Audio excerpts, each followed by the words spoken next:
Hello everyone, welcome to my channel. I am MK Jabintaj. Today in this video I am giving you the knowledge about second module of computer organization for third sem CSC CBCS VTU students. I am dedicating this video to all the students. Now let us begin. Module 2, input output organization. Assessing input-output devices. A single bus structure can be used for connecting input-output devices to a computer. See the figure 7.1. Each input-output device is assigned a unique set of address, but consists of three sets of lines to carry address, data, and control signals.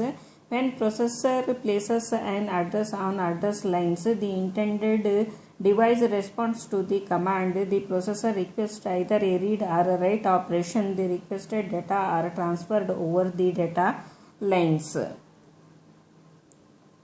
There are two ways to deal with input-output devices: memory mapped input-output, input-output mapped input-output. Memory mapped input-output. Memory and input-output devices share a common address space.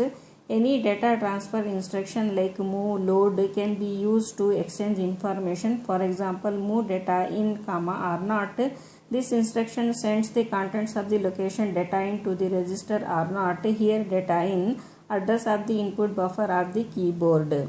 Second is input-output mapped input-output. Memory and input-output address spaces are different. A special instruction named in and out are used for data transfer. Advantage of the separate input-output space: input-output devices deal with fewer address lines. Input-output interface for an input device. Address decoder enables the device to recognize its address when this address appears on the address lines. See the figure 7.2. Second status register contains information relevant to operation of input-output device. Third is data register, holds data being transferred to or from processor. There are two types: data in, input buffer associated with the keyboard; data out, output data buffer of a display or printer.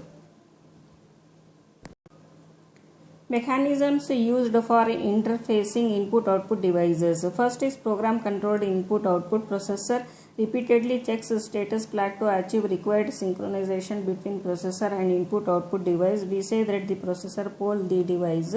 Main drawback: the processor wastes time in checking status of the device before actual data transfer takes place. Second one is interrupt input-output. Input-output device initiates the action instead of the processor. Input-output device sends an inter signal over bus whenever it is ready for a data transfer operation. Like this, required synchronization is done between processor and input-output device. Third one is direct memory access. Device interface transfer data directly to or from the memory. WRO, continuous involvement by the processor. DMA is a technique used for high speed input-output device. Now let us see interrupts. There are many situations where other tasks can be performed while waiting for an input-output device to become ready. A hardware signal called an interrupt will alert the processor when an input-output device becomes ready. Interrupt signal is sent on the interrupt request line. The processor can be performing its own task without the need to continuously check the input-output device. The routine executed in response to an interrupt request is called ISR. The processor must inform the device that its request has been recognized by sending int a signal. The processor must inform the device that its request has been recognized by the sending int a signal. Int R, interrupt request; int A, interrupt acknowledgement; ISR, interrupt service routine. For example, consider the compute and print routines as shown in the figure 3.6. The processor first completes the execution of instruction I, then processor loads the PC with the address of the first instruction of the ISR. After the execution of ISR, the processor has to come back to the instruction I+1. Therefore, when an interrupt occurs, the current content of PC is put into temporary storage location. A return at the end of ISR reloads the PC from that temporary storage location. This causes the execution to resume at the instruction I+1. When a processor is handling interrupts, it must inform device that its request has been recognized. This may be accomplished by a signal. The task of saving and restoring the information can be done automatically by the processor. The processor saves only the contents of PC and status register. Saving registers also increases the interrupt latency. Interrupt latency is a delay between time an interrupt request is received and start of the execution of the ISR. Generally, the long interrupt latency is unacceptable. Difference between subroutine and ISR. Subroutine. A subroutine performs a function required by the program from which it is called. Subroutines is just a linkage of two or more functions related to each other. ISR may not having anything in common with the program being executed at the time int r is received. Interrupt is a mechanism for coordinating input-output transfers. Now let us see interrupt hardware. Most computers have several input-output devices that can request an interrupt. A single interrupt request IR line may be used to serve on n devices. See the figure 4.6. All devices are connected to IR line via switches to ground. The request and interrupt a device closes its associated switch. Thus, if all IR signals are inactive, the voltage on the IR line will be equal to VDD. When a device requests an interrupt, the voltage on the line drops to 0. This causes the int r received by the processor to go to 1. The value of int r is the logical r of the requests from individual devices. Int r is equal to int r1 plus int r2 plus up to int rn. A special gates known as open collector or open drain are used to drive the int r line. The output of the open collector control is used to a switch to the ground that is open when gate's input is in 0 state and closed when the gate's input is in 1 state. Resistor R is called pull up resistor because it pulls the line voltage up to the high voltage state when the switches are open. Enabling and disabling interrupts. All computers fundamentally should be able to enable and disable interruptions as desired. The problem of the infinite loop occurs due to the successive interruptions of active and R signals. There are three mechanisms to solve problem of the infinite loop. First, processor should ignore the interrupts until execution of first instruction of the ISR. Processor should automatically disable interrupts before starting the execution of the ISR. Processor has a special inter line for which the interrupt handling circuit. Interrupt circuit responds only to leading edge of the signal. Such line is called edge triggered. Sequence of events involved in handling an interrupt request. First, the device raises an interrupt request. The processor interrupts the program currently being executed. Interrupts are disabled by changing the control bits in the processor status register. The device is informed that its request has been recognized. In response, the device deactivates the interrupt request signal. The action requested by the interrupt is performed by the interrupt service routine. Interrupts are enabled and execution of the interrupted program is resumed. Now let us see handling multiple devices. While handling multiple devices, the issues concerned are how can the processor recognize the device requesting an interrupt, how can the processor obtain the starting address of the appropriate ISR, should a device be allowed to interrupt the processor while another interrupt is being serviced, how should two or more simultaneous interrupt requests be handled. Now let us see polling. Information needed to determine whether device is requesting interrupt is available in status register. Following condition codes are used. DIRQ interrupt request for display, KIRQ interrupt request for keyboard, KEN keyboard enable, DEN display enable, SIN, S out status flags. For any input device, SIN status flag is used. SIN is equal to 1 when a character is entered at the keyboard. SIN is equal to 0 when the character is read by the processor. IRQ is equal to 1 when a device raises an interrupt requests. See the figure 4.3. Simplest way to identify interrupting device is to have ISR poll all devices connected to bus. The first device encountered with its IRQ bit set is serviced. After servicing first device, next request may be serviced. Advantage: simple and easy to implement. Disadvantage: more time spent polling IRQ bits of all devices. Now let us see vectored interrupts. A device requesting an interrupt identifies itself by sending a special code to the processor over bus. Then the processor starts executing the ISR. The special code indicates starting address of ISR. The special code length ranges from 4 to 8 bits. The location pointed to by the interrupting device is used to store the starting address to ISR. The starting address to ISR is called the interrupt vector. Processor loads interrupt vector into PC and executes appropriate ISR.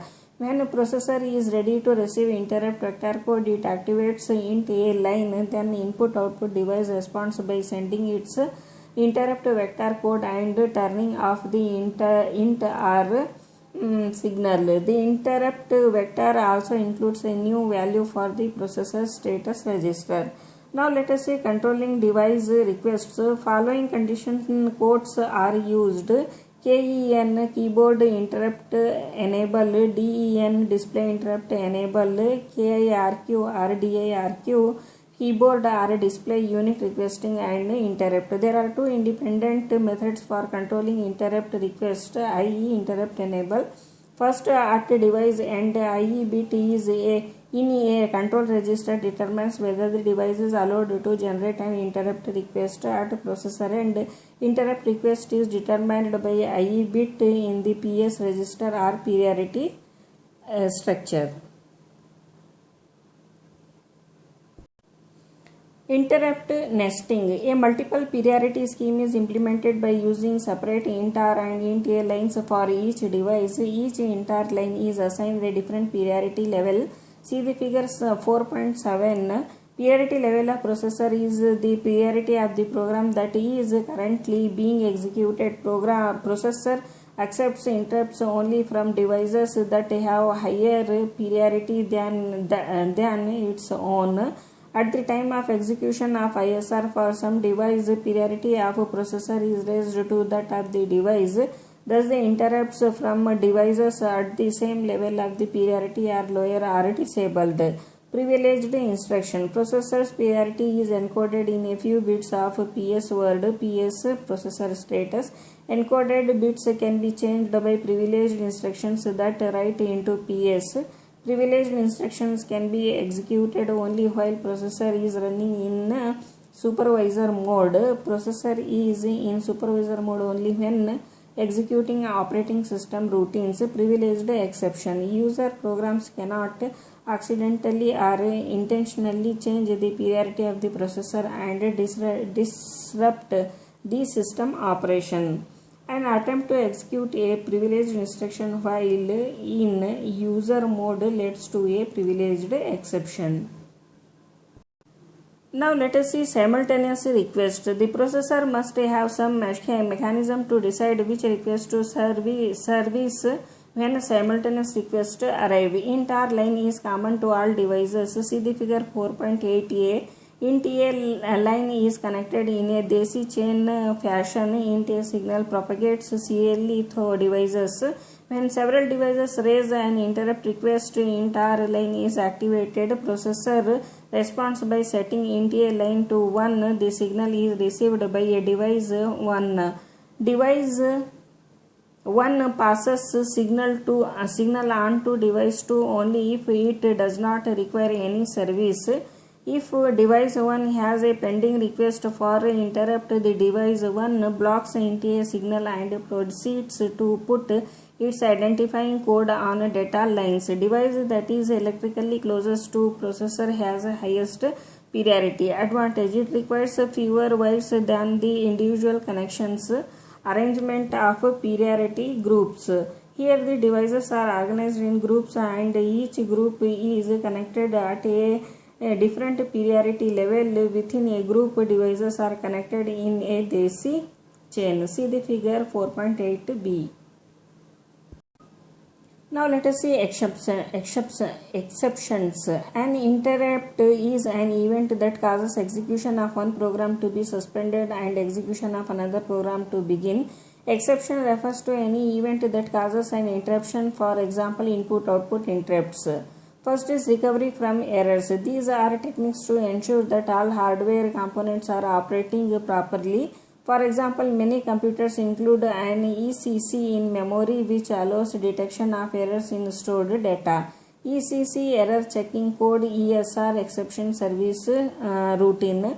If an error occurs, control hardware detects the errors and informs the processor by raising an interrupt when an exception processing is initiated as a result of errors. Processor suspends the program being executed and starts an ESR. The routine takes appropriate action to recover from the error. Second is debugging. Debugger is used to find errors in a program and uses exceptions to provide two important facilities: trace and break points. Trace. When a processor is operating in trace mode, an exception occurs after execution of every instruction using debugging program as ESR.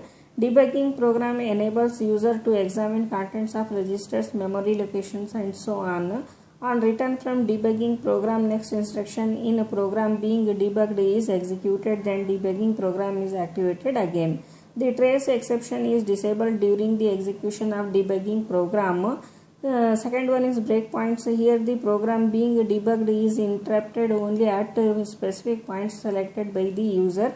An instruction called trap or software interrupt is usually provided for this purpose. When program is executed and reaches breakpoint, the user can examine memory and register contents. Third is privilege exception. To protect OS from being corrupted by user programs, privilege exception instructions are executed only while processor is in supervisor mode. For example, when processor runs in user mode, it will not execute instructions that change a priority of processor. An attempt to execute privileged instruction will produce a privilege exception. Privileged instruction will produce a privilege exception. As a result, the processor switches to supervisor mode and begins to execute an appropriate routine in OS. Now let us see direct memory access DMA. The transfer of block of data directly between an external device and main memory WRO. Continuous involvement by processor is called DMA. DMA controller is a control circuit that performs DMA transfer. See the figure 8.13 is a part of input-output device interface. Performs the functions that would normally be carried out by the processor. While a DMA transfer is taking place, the processor can be used to execute another program. See the figure. DMA interface has three registers. See the figure 8.12. First register is used for storing starting address. Second register is used for storing word count. Third register contains status and control flags.